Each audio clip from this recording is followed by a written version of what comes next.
বৈশাখ মাসে তুলসীতে জলদানের মাহাত্ম্য খুব বিশেষভাবে উল্লেখ করা হয়েছে। আর মাঘ মাসে ভোরে স্নানের কথা বলা হয়েছে। আর কার্তিক মাসে ভগবানকে দীপদানের কথা বলা হয়েছে। হ্যাঁ, বিশেষ করে এই বৈশাখ মাসে 6টা জিনিস কমসে কম করলে ভালো, 6টা বা 7টা। হ্যাঁ, আর এগুলো মানে আপনাকে করতে কষ্ট হবে না। আমি যেভাবে বলবো আপনার কাছে মনে হবে খুব সরল সহজ হয়ে যাচ্ছে। ভোরে উঠে আপনি স্নান করিলেন, সূর্য উদয়ের 1 ঘন্টা আগে স্নান করতে পারেন। যদি পবিত্র নদী থাকে সেখানে স্নান করলেন।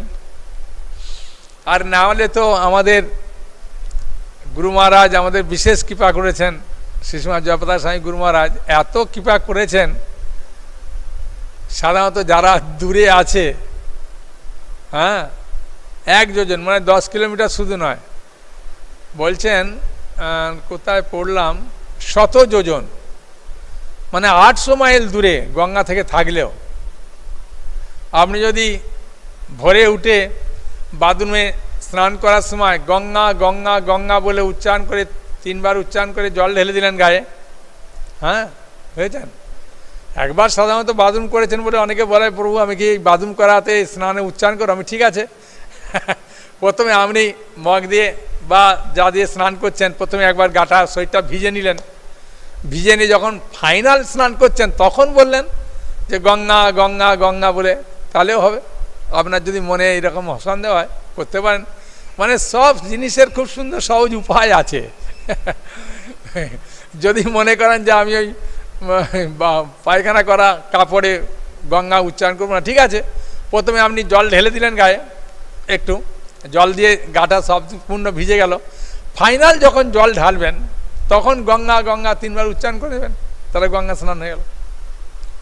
আর স্নান করেই একটা ধোয়া বস্ত্র পরবেন। বিশেষ করে এই বৈশাখ মাস তো একটা মাস তো, হ্যাঁ, বুঝেছেন, বিশেষ ডিসকাউন্ট।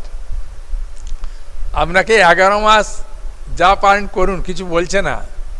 তারপরে আপনি আপনার ঘরে যে ভগবান আছে বা রাধাকৃষ্ণের ফটো আছে, যা আছে আপনি কাছে, তাকে আপনি একটা ধূপকাঠি দিলেন, কি একটু ফুল দিলেন, কি একটা প্রদীপ দেখালেন। হ্যাঁ, দেখানোর পরে 2টো কাজ হয়ে গেল। 3 নম্বর কাজ কি করবেন? 3 নম্বর কাজ তুলসী মহারানীকে জল দেবেন। বুঝলেন? ওং গোবিন্দং বল্লভাং দেবীং ভক্ত চৈতন্য কারিণীম স্নাপয়ামি জগদাত্রীং বিষ্ণু ভক্তি প্রদায়িনী। নামট্ট বইয়ে, সমস্ত বইয়ে লেখা আছে, গানের বইতেও লেখা আছে। হ্যাঁ, জলদান করলেন। যদি কেউ বলেন আমার মন্ত্র মনে নাই প্রভু, এ নাই, হ্যাঁ, আমাকে বলবেন, আমি আপনাকে পাঠিয়ে দেবো, কোনো অসুবিধা নেই। তারপরে তুলসী মহারানীকে রেখে ডান দিকে, মানে হাতের ডান দিকে থাকবে, রেখে 3 বার বা 4 বার কি 5 বার পরিক্রমা করলেন, হাতে তালি দিয়ে কি প্রণাম করে। হ্যাঁ, প্রদক্ষিণ মন্ত্র জানি কানি চ পাপানি ব্রহ্ম হত্যাদি কানি চ তানি তানি প্রণশন্তি প্রদক্ষিণ পদে পদে। জানি কানি, জানতে অজান্তে, চ পাপানি, যে সকল পাপগুলো আমাদের হচ্ছে, হ্যাঁ, পোকামাকড় কত মারছি বা এ করছি, কত পাপ হচ্ছে, জানি কানি চ পাপানি ব্রহ্ম হত্যাদি কানি চ, ওগুলো সব ব্রহ্ম হত্যা হচ্ছে। তানি তানি প্রণশন্তি, সেগুলো সব নষ্ট হয়ে যাচ্ছে প্রদক্ষিণ পদে পদে, তোমাকে প্রদক্ষিণ করার পরে। তাহলে হাতের ডান দিকে রেখে করবেন। অনেকে বলে প্রভু আমার পরিক্রমা করার জায়গা নেই। ভাই, একটা ছোট টব কিনে নেবেন, টব কিনে তুলসী মহারানী তাকে বসাবেন, বসে আপনার ঘরে যে কোনো যেখানে পরিক্রমা করার জায়গা আছে ওখানে একটা টুলের উপরে রেখে 4 বার 5 বার পরিক্রমা করে তারপরে একটু রোদ্দুরে দিলেন, তারপরে আবার গরমও একটু সরিয়ে নিলেন। হ্যাঁ, আর কি করবেন তুলসীতে না, তুলসীর এই মাসে ধারা দেওয়ার খুব আনন্দ। হ্যাঁ, জলও তুলসী মহারানী পাবে, আনন্দ পাবেন, আর কি পাটাও আপনি আনন্দে পাবেন। হ্যাঁ, একজন বাচ্চা ছেলে বলছেন, প্রভু আমার ঠাকুমা জানালাতে একটা ভাঁড় মানে মাটির যে ঘটগুলো পাওয়া যায়, হ্যাঁ, ওইটাতে প্রভু তলায় ছোট ফুটো করে একটা দড়ি লাগিয়ে দিয়েছে, জল পড়ছে, কিন্তু আমার ঠাকুমার জানলায় বেঁধে দিয়েছে, আর নিচে তুলসী মাড়ি রেখেছে, তাইতে তুলসী মাড়ি পড়ে আমি কোনো অসুবিধে নেই, তুলসীতে জল দিলেই হলো। হ্যাঁ, বুঝেছেন? কারো এরমভাবে কিছু দিয়ে এ করে তার মাথার উপরে দেয়, যে যেমনভাবে করে, যার বাড়িতে যেমন সুযোগ আছে। হ্যাঁ, কারো বারান্দার দিকে এরমভাবে দড়ি টাঙাবার আছে, ওইখানেতে ভাঁড় টাঙিয়ে দিল, ওইখানেতে জল রাখলো। হ্যাঁ, দেখবেন আপনার সুবিধে, একটা করলেই হবে, সব গাছে দিতে হবে এমন নয়, আপনার বাগানে যদি অনেক গাছ থাকে না, একটা যেটা টবে নিয়ে এসছেন ওটা করলেই হবে। হ্যাঁ, ছাওয়াতে দিলেন 1 মাস, তাই ওই ভাঁড়েতে সবাই জল দিতে পারেন। হ্যাঁ, সবার কৃপা হয়ে যাবে, বাড়িতে সবাই অল্প অল্প করে জল দিয়ে দিলেন। হ্যাঁ, যখন জল শেষ হয়ে যাবে তখন আবার জল দিলেন, অসুবিধা নেই। ওই সময় তুলসী মালানি মাটি ভিজে থাকলে কোনো নষ্ট হবে না, গরমকাল না, অসুবিধা নেই। তাই এইভাবে তুলসী মালানিকে করলেন। হ্যাঁ, তুলসী মালানি অনেক রকম সেবা করা যায়, বুঝেছেন? আপনি জল দিয়ে সেবা করলেন, পরিক্রমা করে সেবা করলেন, প্রণাম করে সেবা করলেন। হ্যাঁ, বৃন্দায় তুলসীদেব বই প্রিয়া ওই কে সবস্বচ বিষ্ণু ভক্তি পদে দেবী সত্যবত্যই নমো নমঃ। হ্যাঁ, তুলসী মহারানীকে প্রণাম করে সেবা করলেন, তুলসী মহারানীকে একটা ধূপ দেখালেন, সেবা হলো। তুলসী মহারানীকে একটা অল্প পাত্রে একটু ফুল নিয়ে আরতি করলেন, সেবা হলো। আরতি যদি আমাদের যেমন মায়াপুরে আরতি করে, হ্যাঁ, ধূপ দীপ আর ফুল, এই 3 দিয়ে আরতি করতে পারেন, ও একটা সেবা হলো। তুলসী মহারানীকে আপনি যত্ন সহকারে জল দিলেন, ওটা সেবা হলোই। আপনি একটু রোদ্দুরে রাখলেন, আবার একটু রোদ্দুর বেড়ে গেলে ওখান থেকে ঠান্ডা জায়গায় এনে রাখলেন, ওটা একটা সেবা হলো। জলের ধারা দিলেন, ও একটা সেবা হলো। হ্যাঁ, বুঝেছেন? তুলসী মহারানীর মঞ্জরিগুলো খুব সাবধানে কেটে ভগবানের চরণে দিলেন, ও একটা সেবা হলো। বৈশাখ মাসে এরও মাহাত্ম্য আছে, ভগবানের চরণে তুলসী দেওয়া। হ্যাঁ, মানে কত কৃপা নেবেন, বুঝেছেন?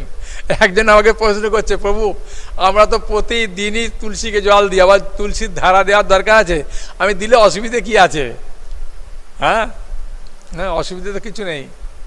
হ্যাঁ, এইভাবে তুলসীর সেবা করতে পারেন এই বৈশাখ মাসে খুবই।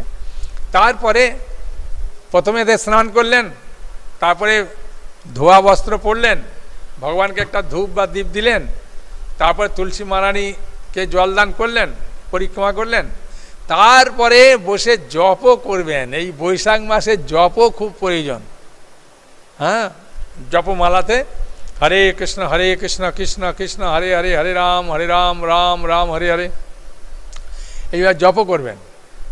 অনেকে বলছেন, প্রভু আমাকে ফোন করে বলেন, প্রভু আমার জপমালা নেই না। আমি ঠিক আছে, এই মাসে আপনাকে জপমালা ফ্রি দেবো। আপনার বাড়িতে 2 কি 3টে জপমালা লাগবে আমাকে বলবেন। আমার হোয়াটসঅ্যাপ নম্বর 8373826061, এইটা আপনি লিখে দেবেন যে প্রভু আমার জপমালা লাগবে, আমি পাঠিয়ে দেবো, কোনো অসুবিধা নেই। আপনাকে পয়সা দিতে হবে না, কিছু না, জপ করুন। হ্যাঁ, আর সকালে 1 মালা করুন, রাত্রি 1 মালা করুন। আর যদি বলেন যে আমি 2 মালা করে করবো আরও ভালো, যদি বলেন 4 মালা করে করবো আরও ভালো, যদি বলেন 16 মালা করবো তো আরও ভালো। ইস্কন থেকে দীক্ষা নিতে গেলে আপনাকে 16 মালা জপ করতে হবে, ওটা তো অভ্যাস করতেই হবে। তা প্রথমে যদি 16 মালা বলি সবাই আর কেউ আসবে না, ওই জন্য বলি সকালে 1 মালা আর রাত্রি 1 মালা করুন, কোনো অসুবিধা নেই। কেউ কেউ বলে প্রভু রাত্রির সময় নেই, দিনে করুন, আমি তাই করুন, 1 মালা করুন, কোনো অসুবিধা নেই। আপনি করুন, নাম করলেই ভালো। বিশেষ করে বৈশাখ মাস তো 1 মালা 2 মালা জপ করুন, ভালো। সেই জন্য বলি সকালে 1 মালা করুন, রাত্রি 1 মালা করুন, কোনো অসুবিধা নেই। হ্যাঁ, বুঝলেন? আর অনেকে বলে প্রভু একই মালা সবাই জপ করতে পারবো, কোনো অসুবিধা নেই, একই মালাতে সবাই করতে পারেন। হ্যাঁ, আলাদা মালা জপ করতে পারেন, কোনো অসুবিধা নেই। হ্যাঁ, তারপরে আপনি একটু গীতা পড়বেন। গীতার বিশেষ করে 9ম অধ্যায়। হ্যাঁ, 9ম অধ্যায়ের শেষে ভগবান একদম সুন্দরভাবে বলছেন যে অর্জুনকে, মন মনা ভব মদ ভক্ত মদ দাজিমাং নমস্কুরু মামে বৈশ্বাসী যুক্ত এবং আত্মনমত পরায়ণ। হ্যাঁ, তোমার মনটা দাও, তুমি আমাকে প্রণাম করো, আমাকে পূজা করো, আমাকে ভক্তি করো। হ্যাঁ, মানে আপনি ভক্তিমূলক যে কোনো কাজ করুন, যে নবম অধ্যায় পড়ুন। হ্যাঁ, বুঝেছেন? আর যদি বাড়িতে বলেন আমার গীতাও নেই, আপনি বলবেন আমি একটা বাড়িতে একটা গীতা দিয়ে দেবো, কোনো অসুবিধে নেই। হ্যাঁ, কোরিয়ার চার্জও লাগবে না, আপনার বাড়িতে 3 দিনের মধ্যে পৌঁছে যাবে। এই কার্তিক মাসে যদি জপমালা আর গীতা লাগে আমাকে বলবেন, আমি দিয়ে দেবো। হ্যাঁ, কোনো অসুবিধে নেই। আমার একটাই অনুরোধ, করুন, একটা মাস করুন। হ্যাঁ, বুঝেছেন? আপনি যদি মনে করেন যে বৈশাখ মাস, এই ভিডিওটা আজকে সবাই এখন শুনছে, সবাই শেয়ার করে দিতে পারেন আপনার আত্মীয় স্বজন সবাইকে বেশি করে। আর যদি মনে করেন কেউ এই ভিডিওটাই 1 সপ্তাহ বাদে শুনলেন, অসুবিধে নেই।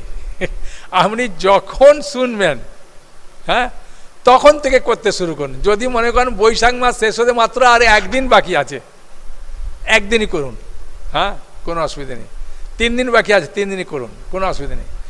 খট্টাঙ্গ মহারাজ তিনি যখন জানতে পেরেছেন যে আমার আয়ু শেষ, আর একদম অল্প সময় আছে, ওই সময় ভগবানের শরণাপন্ন হলেন, ভগবানের কাছে ফিরে গেলেন। আপনি যে সময় জানতে পারেন ওই সময় করুন, কোনো অসুবিধা নেই। আমার মন, আপনার ইচ্ছা যে এই বৈশাখ মাসের আপনি কৃপা যাতে পান। ভগবান যেহেতু একটা বিশেষ কৃপা প্রদান করেছেন, সেই কৃপা আপনি গ্রহণ করুন। হ্যাঁ, আর গীতা আপনাকে পুরা শ্লোক পড়তে হবে না, একটা শ্লোক পড়ুন, একটা কি দুটো। যদি অনেকে মাতাজি অনেকে আমাকে বলছেন, প্রভু বুঝতেই তো পারছেন আগেকার তো মানুষ, আমরা পড়াশোনা তো করিনি, সংস্কৃত। আমি না, ভগবান বলেনি যে সংস্কৃত উচ্চারণ করো, এ করো, বাংলাটা অনুবাদটা পড়বেন। হ্যাঁ, কোনো অসুবিধা নেই। হ্যাঁ, তাৎপর্য পড়লে শিল প্রভুপাদের তাৎপর্য তো খুব সহজে বুঝতে হবে। আর কত প্রশ্ন, বলছে প্রভু রোজ না পড়লে বা গীতাতে জল না দিলে গীতা উপোস রাখা যায় না। গ্রামের লোকেরা বলছে কি তুই মেয়ে ছেলে হয়ে গীতা পড়বি, একদম নয়, এসব পড়তে নেই, এসব কত কি। আমি বললাম যে নবম অধ্যায়ের 32 নম্বর শ্লোকটা দেখিয়ে দেবেন। ভগবদ্গীতার নবম অধ্যায়ের 32 নম্বর শ্লোকে উল্লেখ আছে, মাঙি পার্থ ব্যাপাসিত যে অপিসু পাপজনয়া স্ত্রী বৈশ্বাস তথা শূদ্রাস্তে অপি জানতি পরাঙ্গতি। মানে স্ত্রী হোক, শূদ্র হোক, মানে নিচকুরে হোক, বৈশ্য হোক, যে কোনো জাতের হন, নিচু জাতের হন, মহিলা হন, বলছেন যে পড়বে সেই পরাভক্তি মানে প্রেম ভক্তি লাভ করতে পারবে। হ্যাঁ, কোনো নিয়ম কারণ নেই। হ্যাঁ, বুঝেছেন? গীতা পড়াতে কোনো অসুবিধা নেই, সূচি অসুচি আপনি পড়ুন, ভক্তি করুন। এই বৈশাখ মাসটা আপনার সুদ তুলে নেন। ভগবান যখন দিয়েছেন, হ্যাঁ, আপনার ব্যাংকের টাকা আপনি তুলতে অসুবিধে কী আছে? ভগবান যখন দিয়েছে যে আমার এই টাকাটা তুলে নাও, হ্যাঁ, তাই এই সুযোগটা কেন আমরা ছাড়বো, তাই না? হ্যাঁ, আর এর জন্য তো পয়সা কড়ি লাগছে না। হ্যাঁ, গীতা পড়ুন। আর যদি বলবেন যে এই মাসে গীতা পড়ার পর তো খিদে পাবে, এই পর্যন্ত মানে গীতা পড়া পর্যন্ত খিদে পায় না, এটা আপনার 7টা 8টা পর্যন্ত হয়ে যায়, তারপরে খিদে পাবে। অনেকে বলছেন প্রভু বুঝতেই তো পারছেন গ্রামের মানুষ, একটু খাওয়া দাওয়া। আমি বলছি দেখুন এই একটা মাস আমিষ তো অনেকবার খেয়েছেন, একটু নিরামিষ খেয়ে নেন, কী আছে? হ্যাঁ, মায়াপুরের সাধুরা কি মরে গেছে? হ্যাঁ, বলুন। হ্যাঁ, নিরামিষ খেলে অসুবিধে নেই। আপনি খালি নিরামিষ বলতে কি একটা মাস তো পেঁয়াজ রসুনটা খাবেন না, আর মাছ মাংস ডিম আর মুসুর ডালটা খাবেন না। হ্যাঁ, বুঝেছেন? আপনার নিরামিষ পাত্রে রান্না করুন। আর যদি নিরামিষ তো খাবেন, অনেকে বলছে প্রভু সারা বছর মাছ মাংস খেলাম আর ভগবানকে দিয়ে নিরামিষ। আমি না, নিরামিষ পাত্রে রান্না করুন।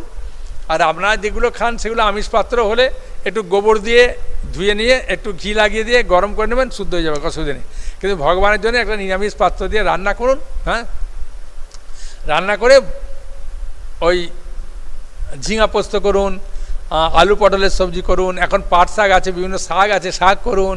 হ্যাঁ, আমের চাটনি করুন। হ্যাঁ, কত কি আছে, করে ভগবানকে দিয়ে আপনারা আনন্দ পান। হ্যাঁ, দেখবেন খরচাও কম হবে, খুব আনন্দ পাবেন। আর ভগবানকে দেওয়ার সময় একজন মাতাজি বলছেন প্রভু পড়াশোনা যায় না, কিছু নয়, আমি কি প্রসাদ পাবো না? না, প্রসাদ পাবেন।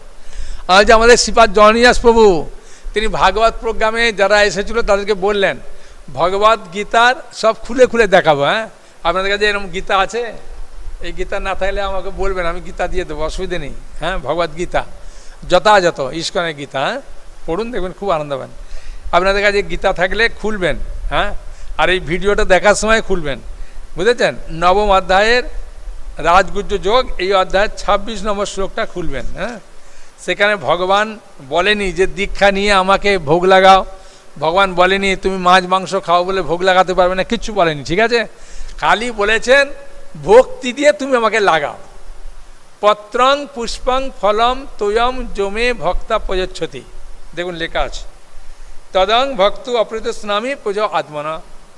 যে বিশুদ্ধ চিত্ত নিষ্কাম ভক্ত ভক্তি সহকারে আমাকে পত্র মানে তুলসী পাতা, পুষ্প মানে ফুল, ফল যে কোনো একটা ফল বা জল অর্পণ করেন। আপনি একটা ভালো থালা, সুন্দর থালা একটা কিনবেন, স্টিলের হোক কাঁসারের হোক, ভগবানের জন্য একটা কিনলেন, কিনে সুন্দরভাবে একটু অন্ন দিলেন, খুব সুন্দর করে সাজালেন, এক গ্লাস জল দিলেন, সবজিগুলো দিলেন, যদি পারেন ছোটো ছোটো বাটিতে দিলে ভালো, আর নাহলে মনে করুন যদি না পারেন পাশে দিলেন, দিয়ে সবেতে তুলসী পাতা দিলেন, দিয়ে ভগবানকে বললেন প্রভু আমি তো কোনোদিনও করি না, বৈশাখ মাস শুধু লোভে করছি, হ্যাঁ তাই তোমার জন্য রান্না করেছি, তুমি এখন ভোগ গ্রহণ করো বলে হরে কৃষ্ণ আগে যেখানটা বসাবেন ওখানে একটু পরিষ্কার করে দেবেন, কেন পরিষ্কার থাকলে ভালো না, হ্যাঁ থালাটা রাখবেন, ভোগের থালাটা, তা রাখলেন, রেখে ভগবানকে বললেন প্রভু আমি তো মন্ত্র জানি না, শুধু হরে কৃষ্ণ জানি, হ্যাঁ হরে কৃষ্ণ কৃষ্ণ কৃষ্ণ হরে হরে, হরে রাম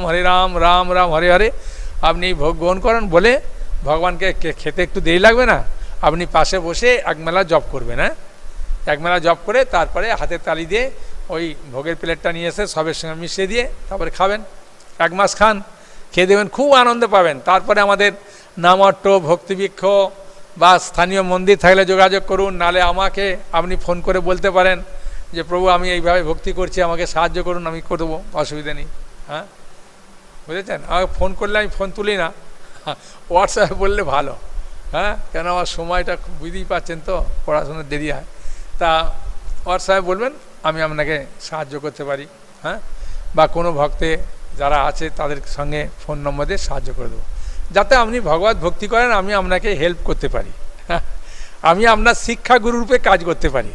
দীক্ষাগুরু আছেন গুরু মহারাজ, তা গুরু মহারাজের মাধ্যমে আপনাকে দীক্ষার বন্দোবস্ত করে দেবেন ভক্তরা, কোনো অসুবিধা নেই, হ্যাঁ বুঝলেন? আমার উদ্দেশ্য হচ্ছে যে এই বৈশাখ মাসটা আপনারা ভগবান যেহেতু সুযোগ দিয়েছেন, সুযোগের সদ্ব্যবহার করুন, হ্যাঁ আর যাদের ছেলে হয়নি বা ভালো ছেলে সন্তান চান, হ্যাঁ বুঝেছেন, যারা আমাকে একজন হাসতে হাসতে বলছে প্রভু সত্যি বলতে কি এখনও বিয়ে করিনি, কারণ এখনকার যা ছেলেমেয়েরা যেভাবে মোবাইল দেখছে, যেভাবে করছে, হ্যাঁ আর পড়াতে যেভাবে টাকা কড়ি খরচা, সেই জন্য বিয়ে করবো কি, হ্যাঁ মাসে পাই আমি 8,000 না 10,000 টাকা পাই, 8,000 টাকা বোধহয় পাই, বললো 8,000 টাকা পাই, তাতে কি সংসারে চালাবো, হ্যাঁ মা আছে, হ্যাঁ আমি বললাম দেখুন 8,000 টাকা পেলে আর কত হচ্ছে আপনার, হ্যাঁ 300 350, বলছে হ্যাঁ প্রভু ইলেকট্রিক বিল আছে, এ আছে, হ্যাঁ তারপরে তো বুঝতেই পাচ্ছেন কাপড় জামা এসব কিনতে 8,000 টাকায় কী সংসার চালাবো, আমি সেটা আপনার ব্যাপার জানি না, হ্যাঁ বলছে তারপরে কোন সন্তান পাবো ঠিক নেই, আমি তাহলে এখন থেকে আপনি ওই করুন, হ্যাঁ বৈশাখ মাস পালন করুন, সুসন্তান পেতে গেলে বৈশাখ মাসটা খুব ভালোভাবে পালন করা দরকার, হ্যাঁ তারপরে আপনি মনে করলে বৈশাখ মাসে দানের কথা বলা হয়েছে, গীতা দানের কথা, কেন দান তো অনেক কিছু করতে পারেন, বৈষ্ণব সেবা দিতে পারেন, এবার কিন্তু জ্ঞান দানের মতো শ্রেষ্ঠ নেই, এটা ভগবদ গীতার 4th অধ্যায়ের 38 নম্বর শ্লোকে বলছেন, দেখুন নয়ি জ্ঞানেন সদৃশং পবিত্রম ইয় বিদ্যতে তৎসং যোগ সংসিদ্ধ কালেন আত্মনি বিন্দতি, বলছেন এই জগতে চিন্ময় জ্ঞানের মতো পবিত্র জ্ঞানের, হ্যাঁ পবিত্র আর কিছু নেই, এই জ্ঞান সমস্ত যোগের পরিপক্ষ ফল, ভগবত ভক্তি অনুশীলনের মাধ্যমে যিনি এই জ্ঞান আয়ত্ত করেছেন তিনি কালক্রমে আত্মায় পরা শান্তি লাভ করেন, শান্তি লাভের খুব সহজ উপায় গীতা দান, আপনি করতে পারেন, এখন কটা করবেন কি ব্যাপার ও আপনার ব্যাপার, হ্যাঁ বুঝেছেন? আমি শুধুমাত্র যারা গীতা নিতে চায় তাদেরকে আপনি যদি বলেন যে আমি দান করব তাও দিতে পারেন, কোনো অসুবিধা নেই, হ্যাঁ আর বেশি থাকলে তো আমরা ট্রাইবেলদেরকে দিয়ে দিই, শ্রীশ্রীমৎ ভক্তি পুরুষোত্তম মহারাজকে দিয়ে দিই, মহারাজ ট্রাইবেলদের ঘরে ঘরে দেন, এর প্রচুর গীতা দিলেন উনি। তা এখন একজন ব্যক্তি আমাকে হাসতে হাসতে বলছেন প্রভু আপনার সব কথাই ভালো লাগলো, কিন্তু আমার যে বিশ্বাস হয় না, আমি বললাম বাহ, খুব সুন্দর। ওটারও উত্তর দিয়েছে, হ্যাঁ, 6ষ্ঠ অধ্যায়ের, হ্যাঁ, 40 নম্বর শ্লোক। খুলুন আপনারা, ভাগবত গীতা খুলে খুলে আপনাদেরকে বলি, হ্যাঁ, এতে আমারও ভালো লাগে, আপনাদেরও ভালো লাগবে। অর্জুন প্রশ্ন করছেন, প্রভু যারা ভক্তি করতে এসে অল্প করলো, মানে বৈশাখ মাসটা শুধু করেছে, তাও বৈশাখ মাসটা পুরা করেনি, কারণ এই ভিডিওটা দেখেছে মনে করুন 20 দিন 10 দিন বাদে, সে 20 দিন করলো। আর তাহলে এখন বলতে পারে প্রভু 1 মাস করিনি, 20 দিনে কি ফল পাবো? কেউ মনে করুন 3 দিন পেয়েছে ভিডিওটা, তখন বললো প্রভু 3 দিন বাকি আছে, ভিডিওটা যখন পেলাম তো 3 দিন করে কী লাভ? না না, 3 দিন করুন। হ্যাঁ, তাই অর্জুন প্রশ্ন করেছে, প্রভু কেউ যদি 1 দিন, 3 দিন, 5 দিন, 7 দিন বা 1 মাস, হ্যাঁ, কি 1 বছর, কি 2 বছর, 5 বছর ভক্তি করে ছেড়ে দেয়, তাদের কি ফলটা প্রভু নষ্ট হয়ে যাবে না কিছু পাবে তারা? বুঝেছেন? ভগবান প্রথমেই উত্তর দিতে গিয়ে বলছে, অর্জুন সে 1 দিন করুক, 3 দিন করুক, ভালো কাজ করেছে তো, ভালো কাজের কখনো এ কালেও মানে ইয় জগতেও তার নষ্ট হয় না, আর পর জগতেও হয় না, মানে এ জগতেও সে কষ্ট মানে ওই ফল পাবে, শুভ ফল, আর মৃত্যুর পরে তো আরও পাবে ফল। সেটাই ভগবান উত্তর দিচ্ছেন 40 নম্বর শ্লোকে। সেই ভগবান উবাচ পার্থ নৈবেয় নামুত্র বিনাশ তস্য বিদ্যতে নাই কল্যাণ কৃত কশ্চিৎ দুর্গতিং তত গচ্ছতি। অনুবাদ, পরমেশ্বর ভগবান বললেন, হে পার্থ, শুভ অনুষ্ঠানকারী পরমার্থবিদের ইহলোক আর পরলোকে কোনো দুর্গতি হয় না।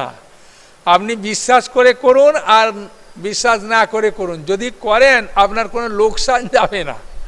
হ্যাঁ, একটু জল দিতে আপনার পয়সা খরচা হবে না, কি হবে?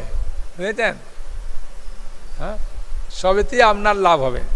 তাই বলছেন শুভ অনুষ্ঠানে কি পরমার্থ ইহলোকে আর পরলোকে কোনো মানে এ জগতেও আপনার কোনো কষ্ট হবে না, মানে ক্ষতি হবে না, আর অন্য জগতে মানে মৃত্যুর পরে যে জগতে সেখানেও আপনার কোনো ক্ষতি হবে না।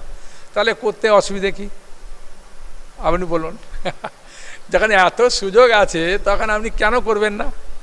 হ্যাঁ, এবং বলছে হে বৎস, তার কারণ কল্যাণকারীর কখনো অধোগতি হয় না। হ্যাঁ, কল্যাণকারী এটা ভালো জিনিস তো, এর কোনো অধোগতি হয় না, তাহলে আমার করতে অসুবিধে কি আছে? হ্যাঁ, বুঝেছেন? অন্য কিছু কাজে ক্ষতি আছে, বলছে এতে কোনো ক্ষতি নাই। হ্যাঁ, আপনি যদি ভোরে উঠে স্নান করেন, দেখবেন 1 দিন কি 2 দিন স্নান করে কত আনন্দ পাবেন। আর এখন তো গরম পড়ে গেছে, অসুবিধে কি? তারপরে একটা পরিষ্কার বস্ত্র পরতে কে না চায় বলুন? সবাই চায় না একটা ধোয়া পরিষ্কার। আপনাকে তো বলছে না নতুন বস্ত্র পরতে, যেটা আছে ওটা ধুয়ে দিলেন, কেন বর্ষায় এই গরমকালে তো ঘামটাম হয় না, এটা একটা ধুয়ে দিলে অসুবিধে কী আছে? ধুয়ে আপনি নতুন বস্ত্রটা পরলেন, ধোয়া বস্ত্রটা। তারপরে একটু আপনাকে তো বলছি না যে তিলক কণ্ঠিমালা পড়তে হবে, বলেছি? বলিনি?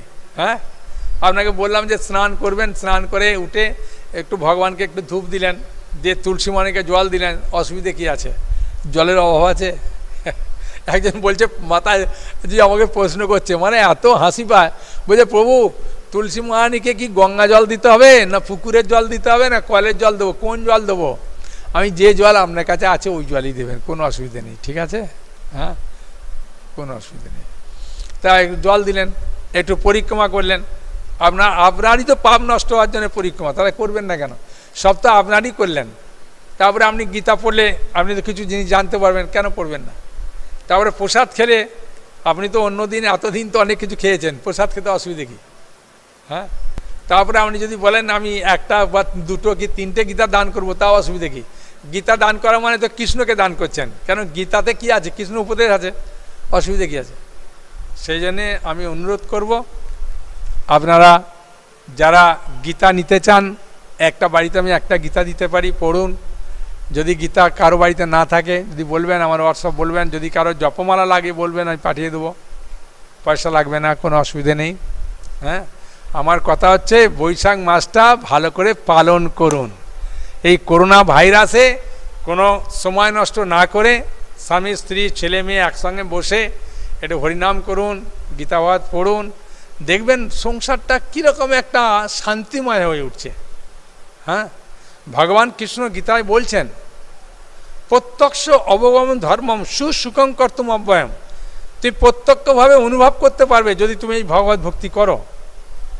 হ্যাঁ, একবার দেখুন করে, লোকসান তো কিছু নেই। হ্যাঁ, এই ভিডিওটা আপনার বাড়ির সবাইকে শোনান। হ্যাঁ, শুনিয়ে সবাই মিলে করুন যে এত সুন্দর কথা একবার করি। আর আপনাদের বন্ধু বান্ধব আত্মীয় স্বজন যতজনকে পারেন এই ভিডিওটা শেয়ার করে দেন। কারণ কি, ভগবান বলছেন যে আমার বাণী প্রচার করে সেও প্রিয়। হ্যাঁ, আপনি যখন করবেন ভগবানের কৃপা পাবেন। আমি বলেছি আমিও কৃপা পাবো। হ্যাঁ, হয়েছে? ঠিক আছে। হরে কৃষ্ণ কৃষ্ণ কৃষ্ণ হরে হরে, হরে রাম রাম রাম হরে হরে, হরি বল।